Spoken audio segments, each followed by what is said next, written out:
నమస్కారం సిటీ వార్తలకు స్వాగతం. ముందుగా హెడ్లైన్స్.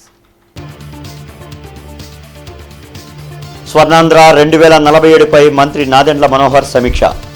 జిల్లాలో అభివృద్ధి పనులపై చర్చ.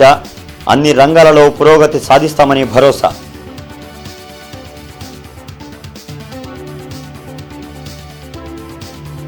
(2026లో గుంటూరులో అంతర్జాతీయ తెలుగు మహాసభలు. పోస్టర్లను ఆవిష్కరించిన గజల్ శ్రీనివాస్, ఇతర ప్రతినిధులు.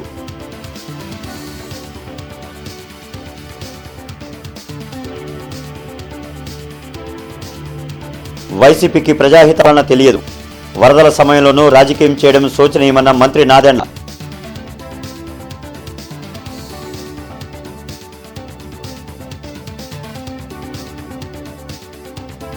సిటీ కేబుల్ నిర్వహిస్తున్న ఫోన్ కొట్టు చీరపట్టు కార్యక్రమానికి స్పందన. విజేతలకు బహుమతులు ప్రదానం చేసిన శుభమస్తు షమా.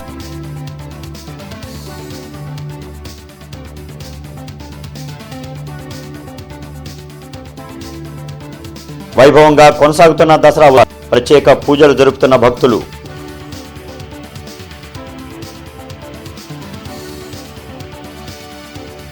స్వర్ణాంధ్ర ఎట్ 2047పై మంత్రి నాదెండ్ల మనోహర్ అధికారులతో కలెక్టరేట్లో సమీక్షా సమావేశం నిర్వహించారు. జిల్లాలో జరగాల్సిన పలు అభివృద్ధి కార్యక్రమాలపై వివిధ శాఖల అధికారులు, ప్రజాప్రతినిధుల నుంచి మంత్రి సలహాలు, సూచనలు స్వీకరించారు. స్వర్ణాంధ్ర @47 ప్రణాళిక కోసం ప్రజల అభిప్రాయాలను తెలుసుకుంటున్నామని మంత్రి నాదెండ్ల మనోహర్ తెలిపారు.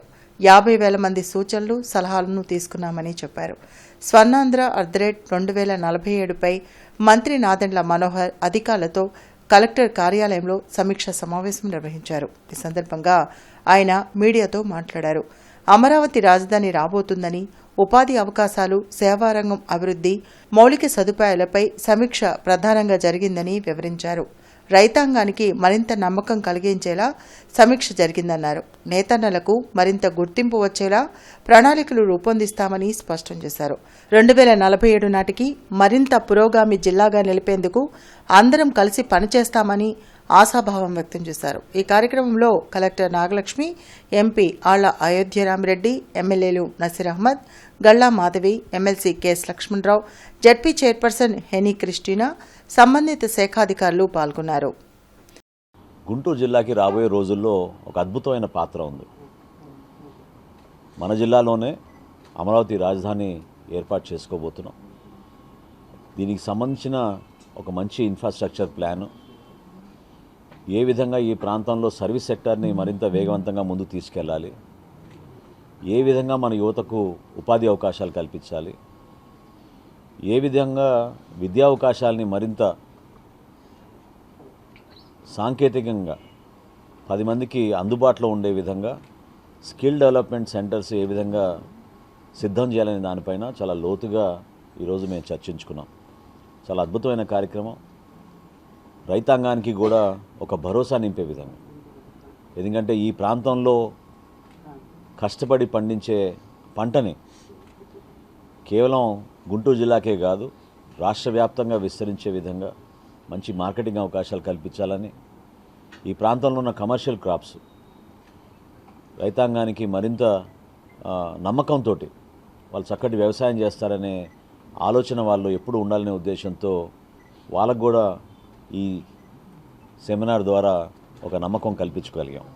ఆంధ్ర సారస్వత పరిషత్ 3వ అంతర్జాతీయ తెలుగు మహాసభలు 2026 జనవరిలో గుంటూరులో జరగనున్నాయి. భారతీయ విద్యాభవన్లో ఏర్పాటు చేసిన మీడియా సమావేశంలో ఆంధ్ర సారస్వత పరిషత్ అధ్యక్షుడు డాక్టర్ గజల్ శ్రీనివాస్ మాట్లాడారు.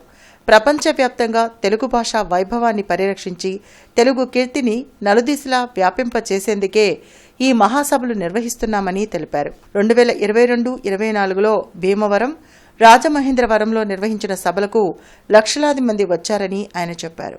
2026 జనవరిలో గుంటూరులో నిర్వహించే సభకు అన్ని దేశాల ప్రముఖులు వస్తారని శ్రీనివాస్ అన్నారు. ఈ కార్యక్రమంలో డాక్టర్ కడిమెళ్ల వరప్రసాద్, శ్రీనివాస చౌదరి, రెడ్డప్ప దవేజీ, పి రామచంద్రరాజు, వాసిరెడ్డి విద్యాసాగర్, లక్కంరాజు సునీత తదితరులు పాల్గొన్నారు. ఆంధ్ర సారస్వత పరిషత్తు ప్రపంచ తెలుగు మహాసభల్ని తానే సొంతంగా నిర్వహించడం ప్రారంభించి 2022 సంవత్సరంలో భీమవరంలో చాలా పెద్ద ఎత్తున నిర్వహించడం జరిగింది. అలాగే 2024లో రాజరాజ నరేంద్రుడి యొక్క సహస్రాబ్ది సందర్భంగా రాజమహేంద్రవరంలో తెలుగు మహాసభల్ని విజయవంతంగా నిర్వహించాం. చాలా పెద్ద ఎత్తున ప్రపంచమంతా కూడా ఆశ్చర్యపోయింది. ఓ తెలుగు మహాసభలు అంటే ఇలాగ చేయాలా అని. లక్షలాది మంది జనం, ఎవరి దగ్గర కూడా లోపలికి రావడానికి ప్రవేశ రుసుము తీసుకోకుండా ఎవరైనా రావచ్చు, ఇది తెలుగు పండుగ, తెలుగు భాష జాతర, ఇది తెలుగు తల్లి జాతర అన్న విధంగా ఈ కార్యక్రమాన్ని నిర్వహించడం జరిగింది. అప్పుడే అనుకున్నాము ఈసారి అమరావతి సమీపంలో ఈ తెలుగు భాషకి సంబంధించినటువంటి తెలుగు మహాసభల్ని చేయాలి అని 2024 జనవరి 7వ తారీఖు నాడే ప్రకటన చేయడం జరిగింది. జనవరి 3, 4, 5, 2026 సంవత్సరంలో తెలుగు ప్రజలు గర్వించేటట్టుగా తెలుగు మహాసభల్ని రేపు గుంటూరులో మనం నిర్వహించబోతున్నాం. అత్యాచార ఘటనలో నిందితుడిని కొత్తపేట పోలీసులు అరెస్ట్ చేశారు. ఈస్ట్ డీఎస్పీ షేక్ అబ్దుల్ అజీజ్ నిందితుని వివరాలు మీడియాకు వెల్లడించారు. అక్టోబర్ 4 తెల్లవారుజామున ఎన్టీఆర్ బస్టాండ్ వద్ద టీ తాగి వస్తున్న జంటను పోతినేని గోపి పోలీసులంటూ అడ్డుకున్నాడు. మహిళను బెదిరించి అత్యాచారం చేశాడని డీఎస్పీ తెలిపారు. ఇతనిపై చేబ్రోలు పోలీస్ స్టేషన్లో పలు కేసులు ఉన్నట్లు గుర్తించినట్లు వివరించారు. 4వ తారీఖు తెల్లవారుజామున సుమారు 3 గంటలప్పుడు ఒక యువతి తన ఫ్రెండ్తో కలిసి, ఆమె నెహ్రూ నగర్లో కాపురం ఉంటారు, అక్కడ బస్టాండ్ దగ్గర ఉన్న అప్సరా టీ స్టాల్ పోయి కాఫీ తాగేసి మళ్ళీ రూమ్కి వెళ్ళడానికి వస్తున్నారు. వచ్చేటప్పుడు ఒక వ్యక్తి, గుర్తు తెలియని వ్యక్తి, యాక్సిస్ టీవీఎస్ బండి మీద వచ్చి వాళ్ళని ఆపి, నేను పోలీసును అని చెప్పేసి యాక్సిస్ సుజుకి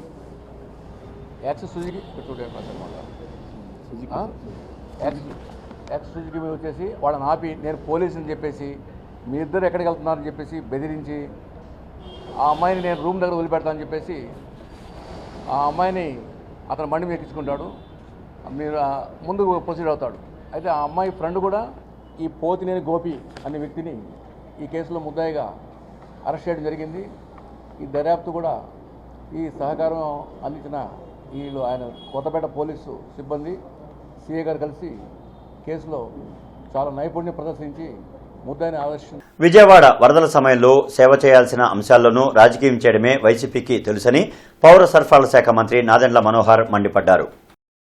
జనసేన పార్టీ కార్యాలయంలో కార్యకర్తలతో సమావేశమైన పీఏసీ చైర్మన్ నాదెండ్ల మనోహర్ మీడియాతో మాట్లాడారు. భవిష్యత్ తరాలకు ఉపయోగపడేలా ప్రణాళికలు రూపొందిస్తున్నామని అన్నారు. ప్రజాహిత పాలన వైసీపీకి తెలియదని, కేవలం బటన్ నొక్కడం మాత్రమే తెలుసని ఎద్దేవా చేశారు. సీఎం చంద్రబాబు తీసుకుంటున్న చొరవతో పెట్టుబడులు పెట్టేందుకు పారిశ్రామికవేత్తలు ముందుకొస్తున్నారని తెలిపారు. పవన్ కళ్యాణ్ తన నిర్ణయాలు ఏ ఒక్కరి కోసమో తీసుకోరని గుర్తు చేశారు. ఏ కార్యక్రమం చేసినా మానవతా దృక్పథంతో చేయాలి. ప్రజలన్నాక కేవలం లబ్ధిదారులే కాదు, కుటుంబాన్ని ఆర్థికంగా ముందుకు తీసుకురావాలి అనే ఆలోచనతో అనేక ప్రణాళికలు సిద్ధం చేసుకుంటూనే ఉన్నాం. ఈ ప్రతిపక్షాలు చేసే విమర్శలు ప్రతి సందర్భంలో కూడా ఒక దూరదృష్టి లేదు కాబట్టి, ప్రజాహిత పరిపాలన వాళ్ళకి ఎప్పుడు తెలియదు కాబట్టి, కేవలం బటన్ నొక్కునే సంస్కృతి ఆ కార్యక్రమమే గతంలో చేసి ఏ మాత్రం మౌలిక సదుపాయాలు కల్పించలేకపోయారు. ఈరోజు రాష్ట్రంలో పెట్టుబడులు రావడానికి కొంచెం సమయం పట్టినా గౌరవ ముఖ్యమంత్రి గారు ఆయన చూపించిన చొరవతోటి అనేక ప్రాంతాల నుంచి వ్యాపారవేత్తలు, ఇండస్ట్రియలిస్టులు వీళ్ళందరూ కూడా అమరావతి ప్రాంతానికి, మన రాష్ట్రానికి తరలి వస్తున్నారు. కొత్త ఇండస్ట్రియల్ విధానం, ఎంఎస్ఎంఈ పాలసీ ఈ నెలలో రాష్ట్ర ప్రభుత్వం ప్రవేశపెట్టబోతుంది. తప్పకుండా ఆ ఇన్సెంటివ్స్, పవన్ కళ్యాణ్ గారు తీసుకునే స్టాండ్ ఎప్పుడు కూడా ఆయన స్వార్థం కోసం ఎప్పుడు ఉండదు, లేదా రాజకీయ లబ్ధి కోసం ఉండదు. సమాజం కోసం, దేశం కోసం, మన బిడ్డల భవిష్యత్తు కోసం ఏ విధంగా మనం సనాతన ధర్మాన్ని పాటిస్తే ప్రతి ఒక్క కులాన్ని, మతాన్ని గౌరవించుకునే విధంగా ముందుకెళ్ళమని చెప్పడంలో తప్పేంటి? ప్రతి ఒక్కరికి మనం సమాన అవకాశాలు, హక్కులు కల్పించాలని పోరాడితే తప్పేంటి దాంట్లో? శారదా కాలనీ 12వ లైన్లో 22వ దేవీ శరన్నవరాత్రి ఉత్సవాలు వైభవంగా జరుగుతున్నాయి. మహాలక్ష్మీదేవికి సుహాసినిలు కుంకుమ పూజను నిర్వహించారు. మూలా నక్షత్రాన్ని పురస్కరించుకొని ఈ నెల 9న విద్యార్థులచే సరస్వతీ పూజను ఏర్పాటు చేసినట్లు ఉత్సవ కమిటీ ప్రతినిధి శంకర్ తెలిపారు. అక్టోబర్ 13న నిర్వహించే అమ్మవారి గ్రామోత్సవంలో భక్తులు విశేషంగా పాల్గొనాలని కోరారు. ప్రతిరోజు కూడా అమ్మవారికి విశేషంగా కుంకుమ పూజ కార్యక్రమాలు ఉదయం సాయంత్రం జరుగుతూ ఉంటాయి. 22 సంవత్సరాల నుండి శ్రీదేవి శరన్నవరాత్రి మహోత్సవాలు అత్యంత వైభవంగా దిగ్విజయంగా శారదా కాలనీ 12వ లైన్లో ఉత్సవ కమిటీ ఆధ్వర్యంలో నిర్వహింపబడుతున్నవి. కేవలం భక్తుల యొక్క సహాయ సహకారాలచే స్థానిక ప్రజల ఆశీస్సులచే ఈ యొక్క కార్యక్రమాన్ని నిర్విఘ్నంగా నిర్వహించగలుగుతున్నాము. ఈ యొక్క కార్యక్రమానికి సహాయ సహకారాలు అందించినటువంటి ప్రతి ఒక్క భక్తునికి భక్తురాలికి పేరు పేరున మా కమిటీ వారి తరఫున కృతజ్ఞతలు తెలియపరచుకుంటున్నాం. విజయవాడ కనకదుర్గ అమ్మవారి దేవాలయంలో దేవి శరన్నవరాత్రి ఉత్సవాలు వైభవంగా కొనసాగుతున్నాయి. శ్రీ మహాలక్ష్మీదేవిగా అమ్మవారు భక్తులకు దర్శనమిచ్చారు. వివిధ ప్రాంతాల నుంచి వచ్చిన భక్తులు కుంకుమార్చనలో పాల్గొని అమ్మవారిని దర్శించుకున్నారు. అభిష్టాలు నెరవేరాలంటూ దుర్గమ్మకు మొక్కుకున్నారు. భక్తులకు ఎలాంటి అసౌకర్యాలు కలగకుండా దేవాదాయ శాఖ ప్రత్యేక ఏర్పాట్లు చేసింది. మహాలక్ష్మీదేవిని దర్శించుకుంటే సిరి సంపదలు కలుగుతాయని ఆలయ అర్చకులు తెలిపారు.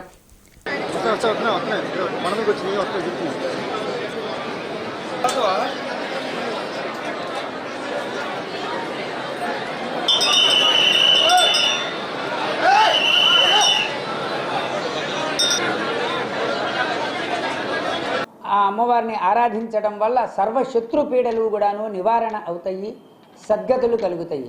అటువంటి జగన్మాతని మనం ఈ శరన్నవరాత్రి ఉత్సవాల్లో సరస్వతీదేవిగా దర్శనం చేసుకుని ఆయురారోగ్య ఐశ్వర్యాలతో వర్ధిల్లాలి. అమ్మవారి యొక్క జన్మ నక్షత్రం మూలా నక్షత్రము. ఈ మూలా నక్షత్రం రోజున అమ్మవారిని దర్శనం చేసుకుంటే పిల్లలకి విద్యార్థులకి విద్యాభివృద్ధి కలుగుతుంది, మనోవికాసము కలుగుతుంది, చక్కని చైతన్యవంతమైనటువంటి తేజస్సులు అవుతారు. అటువంటి అమ్మవారికి బంగారు వీణ మీటుతూ అనేకమైనటువంటి అసుర సంహారాలు చేసి అమ్మవారి ఇక్కడ బంగారు వీణ మీటుతూ ఉద్భవమైంది.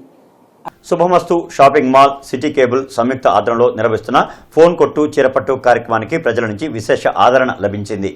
విజేతలకు చీరలను లక్ష్మీపురంలోని శుభమస్తు షాపింగ్ మాల్లో అందించారు. ఏపీ హైందవ డెవలప్మెంట్ సొసైటీ రాష్ట్ర ఉపాధ్యక్షురాలు గాయత్రి బెహ్రా ఈ కార్యక్రమంలో పాల్గొన్నారు. ఆఫర్లతో, లేటెస్ట్ డిజైన్లతో తమ కస్టమర్లను శుభమస్తు షాపింగ్ మాల్ సంతోషపరుస్తుందని షాపింగ్ మాల్ ప్రతినిధి శివ తెలిపారు. మన సంస్కృతి సాంప్రదాయాల్ని ప్రతిబింబించేవి మన పండగలే. ఆ పండగలు ప్రతి ఒక్క పండగ మనకి విశేషమే. ప్రతి ఒక్క పండగకి ప్రతి వాళ్ళు చీరలు, డ్రెస్సులు, బట్టలు కొనాల్సిందే. అలాంటి ఒక పండగలకి మనకి శుభమస్తు షాపింగ్ మాల్ వాళ్ళు ఇలా ఫోన్ కొట్టు చీర పట్టు అనే కార్యక్రమం పెట్టి ఇంతమంది మహిళల్ని ఆనందపరిచినందుకు చాలా అభినందనీయం. మీ శుభమస్తు షాపింగ్ మాల్ని ఇంత బాగా ఆదరించి అభిమానించినందుకు మీ అందరికి గాను దసరా దీపావళికి గాను 1+1 offer, 50 rupees saris, 49 rupees pillow, ఇలా రకరకాల ఆఫర్స్తో మీ ముందుకు వచ్చింది ఈ దసరా దీపావళి. ఇలానే కాదు, ఇంకా రానున్న రోజుల్లో ఇంకా పెద్ద పెద్ద ఆఫర్స్ పెట్టే అవకాశాలు కూడా ఉన్నాయి. కాబట్టి ఈ అవకాశాన్ని ప్రతి ఒక్క కస్టమర్లు కూడా ఉపయోగించుకోవాల్సిందిగా కోరుచున్నాము. అలాగే రకరకాల డిజైన్స్ అందుబాటు ధరల్లో మిడిల్ క్లాస్ ఫ్యామిలీస్ కూడా షాపింగ్ మాల్కి వచ్చి షాపింగ్ చేయగలిగే విధంగా ఇక్కడ మీకు ఉండటం జరుగుతుంది. కాబట్టి ఈ అవకాశాన్ని నగర ప్రజలందరూ కూడా ఉపయోగించుకోవాల్సింది కోరుచున్నామండి. Thank you. విజయనగర్ 3వ లైన్లోని గణపతి దత్తాత్రేయ సహిత సాయి సన్నిధానంలో శ్రీ దేవి శరన్నవరాత్రి ఉత్సవాలు ఘనంగా కొనసాగుతున్నాయి. మహాలక్ష్మీదేవి అలంకారంలో అమ్మవారు భక్తులకు దర్శనమిచ్చారు. కరెన్సీ నోట్లతో ఏర్పాటు చేసిన అలంకారం ప్రత్యేక ఆకర్షణగా నిలిచింది. ఉత్సవాల్లో భాగంగా ప్రత్యేక పూజలను ఆలయ కమిటీ ఏర్పాటు చేసింది.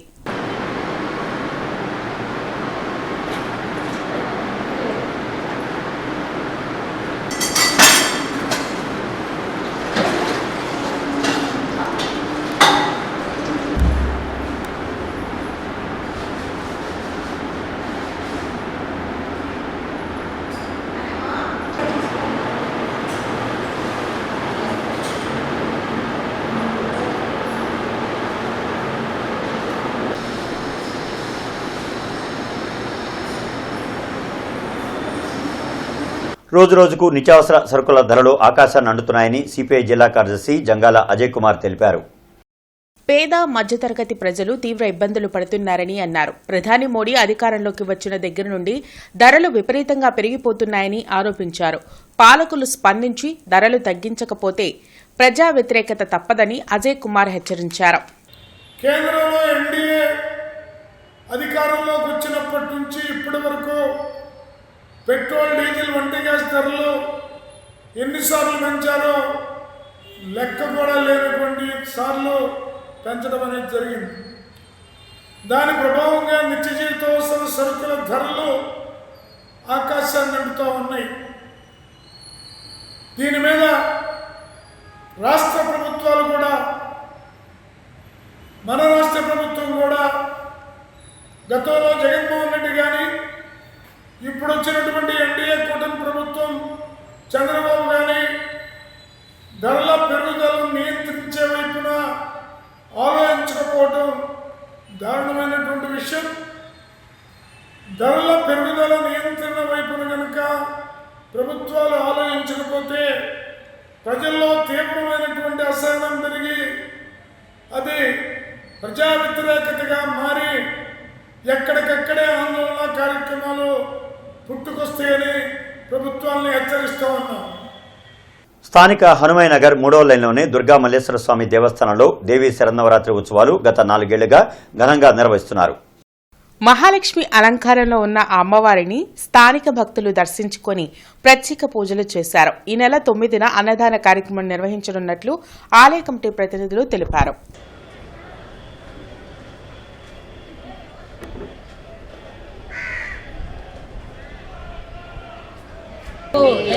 జై దుర్గా జై జై దుర్గా జై దుర్గా జై జై దుర్గా జై భవాని జై జై భవాని జై పరిటపాడు హనుమాయ్ నగర్ 3వ లైను 4 సంవత్సరాల నుంచి దసరా ఉత్సవాలు చేస్తున్నాము. 9/10/2024 బుధవారం నాడు అన్నదాన కార్యక్రమం జరుగుతున్నది. ఈరోజు ఏం అవతారం? మహాలక్ష్మి అవతారం. ఇది హనుమాయ్ నగర్ 3వ లైను, కొరటపాడు హనుమాయ్ నగర్ 3వ లైను. ఇది మేము 4 సంవత్సరాల నుంచి దసరా ఉత్సవాలు చేస్తున్నాము. ఇక్కడ రోజు డైలీ కుంకుమ పూజలు, పొద్దునపూట కుంకుమ పూజలు, సాయంత్రం కుంకుమ పూజలు, అభిషేకాలు చేస్తున్నాము. రేపు 9వ తారీఖు సరస్వతీదేవి అవతారం. ఆ రోజు మూలా నక్షత్రం వచ్చింది కాబట్టి అందుకని చెప్పి మేము అన్నదాన కార్యక్రమం పెట్టుకున్నాము. సిద్ధార్థనగర్లోని కనక మహాలక్ష్మి మందిరంలో దేవీ శరన్నవరాత్రి ఉత్సవాలు వైభవంగా కొనసాగుతున్నాయి. స్కందాదేవిగా అమ్మవారు భక్తులకు విశేష అలంకారంలో దర్శనమిచ్చారు. ఉత్సవాల్లో భాగంగా అమ్మవారికి ప్రత్యేక అభిషేకాలు, చండీ హోమం, సామూహిక కుంకుమార్చనలను నిర్వహిస్తున్నట్లు ఆలయ అర్చకులు తెలిపారు.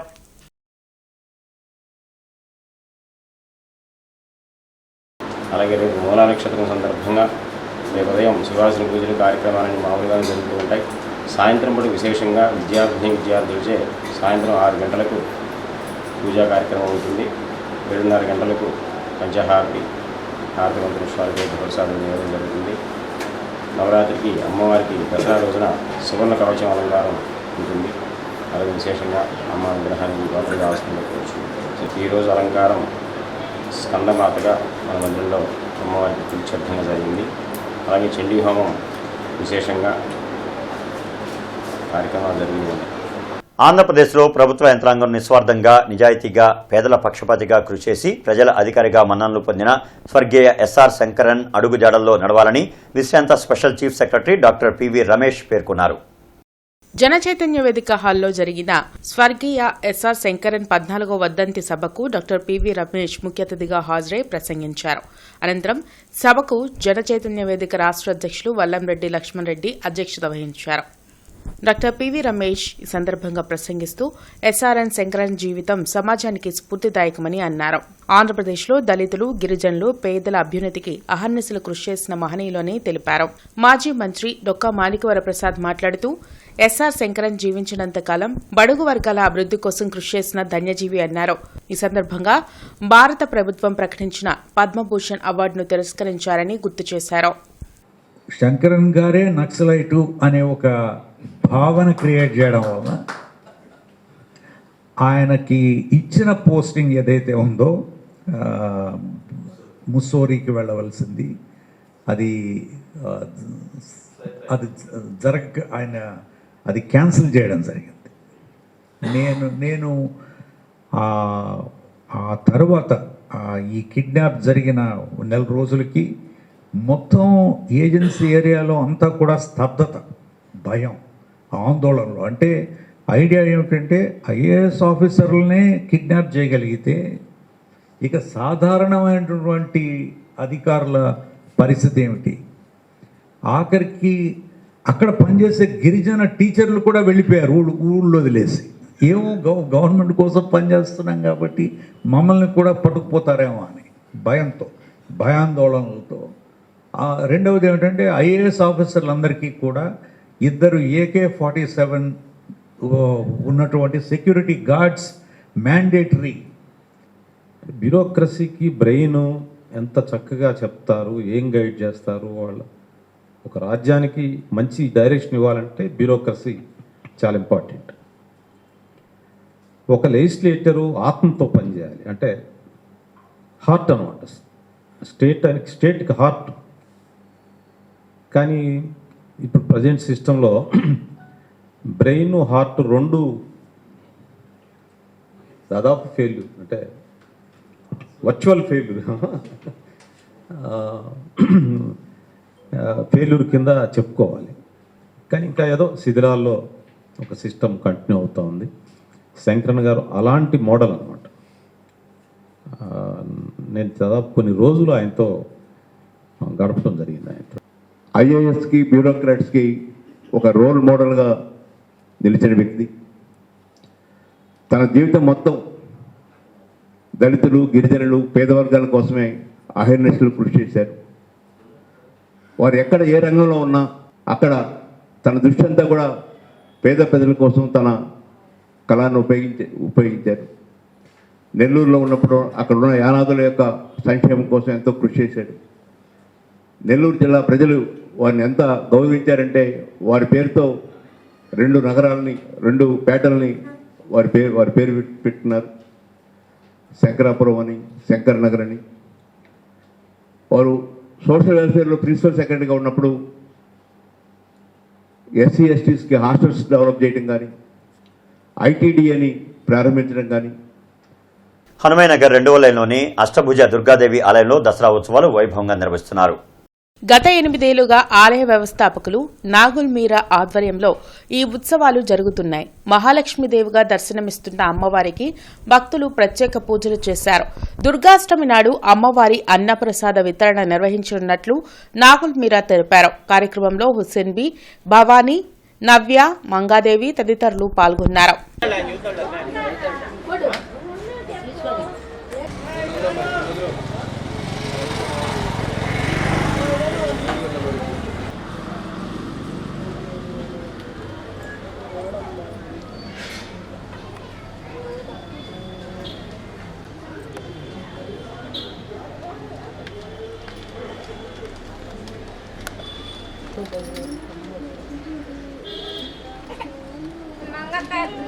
ఈ సంవత్సరం అష్టభుజ దుర్గాదేవి అమ్మకి ప్రతిరోజు దేవి నవరాత్రుల సందర్భంగా ప్రతిరోజు ఉదయం, సాయంత్రం కుంకుమార్చనలో, అదే ప్రకారంగా ప్రతిరోజు చండీ హోమం మరియు 10వ తేదీ దుర్గాష్టమి సందర్భంగా మహా అన్నదాన కార్యక్రమం జరుగును.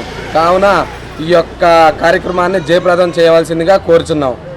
వికాస్ నగర్లోని సాయిబాబా మందిరంలో దసరా ఉత్సవాలు కన్నుల పండుగగా కొనసాగుతున్నాయి.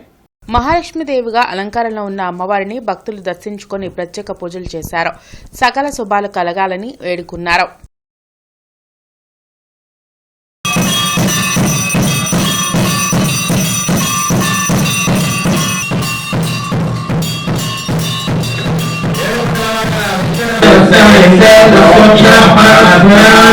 రాజాధిరాజాయ ప్రసహ్యసాయినే నమో వయం వై శ్రవణాయ కూర్మహే సవేగాన్ కామకామాయ మహ్యం కామేశ్వరో వై శ్రవణో దదాతు కుబేరాయ వై శ్రవణాయ మహారాజాయ నమః. వార్తలు ముగించే ముందు ముఖ్యాంశాలు మరొకసారి.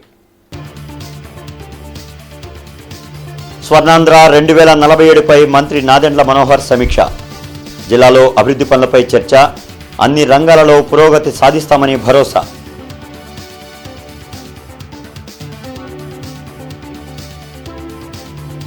రెండు 2026లో గుంటూరులో అంతర్జాతీయ తెలుగు మహాసభలు. పోస్టర్లను ఆవిష్కరించిన గజల్ శ్రీనివాస్, ఇతర ప్రతినిధులు.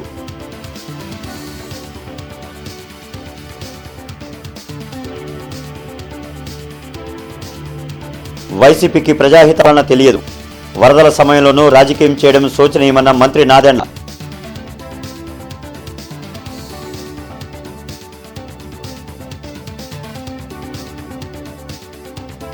సిటీ కేబుల్ నిర్వహిస్తున్న ఫోన్ కొట్టు చీరపట్టు కార్యక్రమానికి స్పందన. విజేతలకు బహుమతులు ప్రదానం చేసిన శుభమస్తు షమా.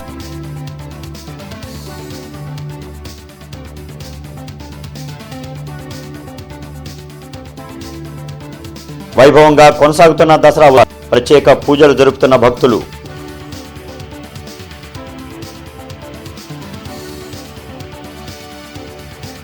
ఇక ఈ వార్తలు ఇంతటితో సమాప్తం. నమస్కారం.